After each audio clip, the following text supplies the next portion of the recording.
In this series of vlogs, we're going to be looking at the various types of fractures we can get on bicycles, which ones are dangerous and which ones can easily be repaired. And I think it would be helpful when something happens to your bike that you can refer back to these series of videos and be able to make some sort of assessment before you make a phone call or send an email. It just so happens that I have some forks here which pretty much cover all the manufacturing, or most of the manufacturing processes that you'll come across on a bicycle. The first one is what we loosely term as a blow mold. It's where the hollow component, the tube if you like, has got a bladder inside it which expands during the molding process, and while it's being heated it cures the carbon and then that bladder's removed. Now, as of the time that this was recorded, that's currently what they're doing, but these things might change over time. There are various different ways that they manufacture bicycles, with wax molds, weaving is another one, but in general most bicycles are blow molded. There are other areas of the bicycle which are injection molded carbon, such as dropouts, which are high density carbon where there's a lot of clamping stress. These items are made separately from each other.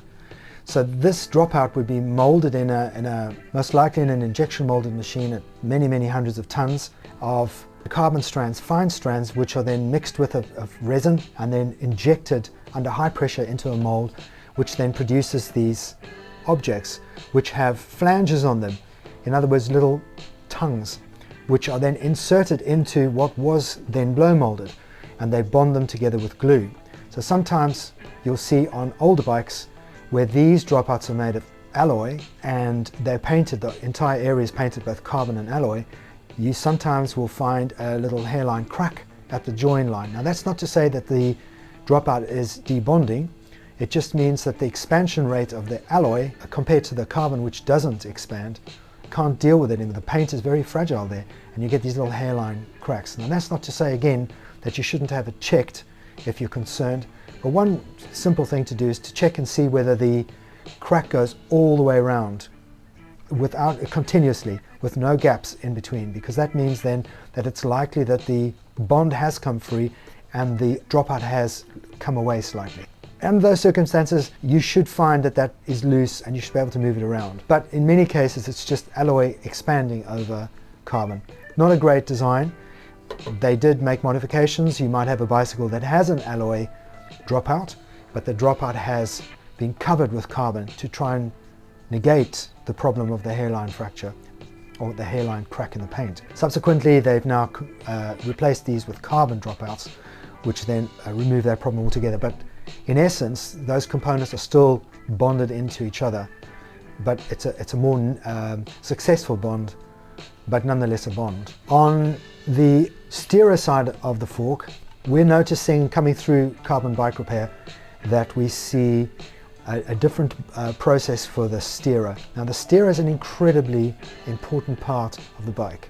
Why? Because unlike the two blades or the two stays on the rear, there's always one that could save you from hitting the ground, whereas with a steerer on the crown race, if that breaks through an impact or it snaps in the middle of the steerer in between the two bearings in the head tube, you're going to go down very quickly with very little warning. So the manufacturer takes these components very seriously, and they've gone through many different permutations. For example, earlier forks would have been made of alloy, and this entire area would have been made of alloy with lugs and then carbon inserted over the top of the alloy lug, like I explained with the dropouts. Those are fairly robust, but again there's potential for some cracking in that area. But again, as I say, if it's not in 360-degree fracturing of the paint all the way around and it's not loose, then you shouldn't be too concerned.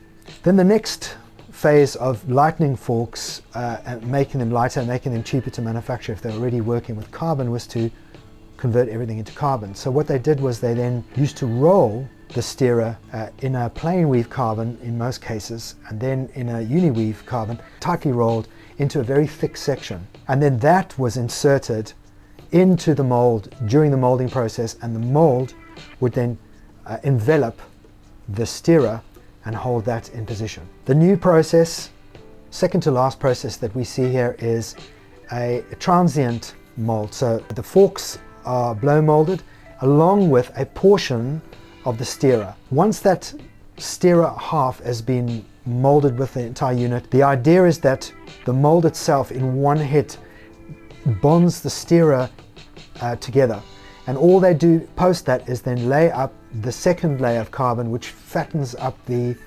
steerer to the right thickness. So quite often you could see it when you take your cap off, that you might see some lines in there, which looks like some form of delamination, and it's not necessarily. It's just the two different layers, which during the finishing process wasn't finished off properly. So that's not necessarily a problem.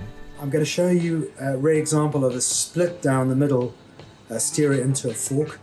So if you look here, you can clearly see the flow of carbon going around the edges, which is then bonded, sealed this side. Now, many manufacturers do this in different ways. They potentially manufacture this beforehand and then insert the steerer into the mold, which then binds the fork together with the steerer. There are other cases where they apply a carbon ring over the top of a molded section, which is what ends up being the crown race. But whichever the case is, you can see quite why this is so thick here compared to the end. And the reason is because this is really the cantilever point of a lot of the pressure that comes off the end of the fork. You imagine the fork being subjected to the wheel bouncing on the road and potholes and so, and the bearing sits here and the bearing sits at the top. This area is the area that's supposed to flex to give a level of shock absorption to the fork itself. The fork itself should not flex at all. So it's a very important area here, that even though that fork hits a pothole, that this area doesn't flex, because if it flexes it breaks, because carbon doesn't stretch. But this will deform during that process continually. So in all aspects I've explained, just go and look at your forks. If you have any questions, drop us a note, a comment, and we'll hopefully get back to you, or email us at info@carbonbikerepair.co.uk, and somebody will get back to you within 24 hours.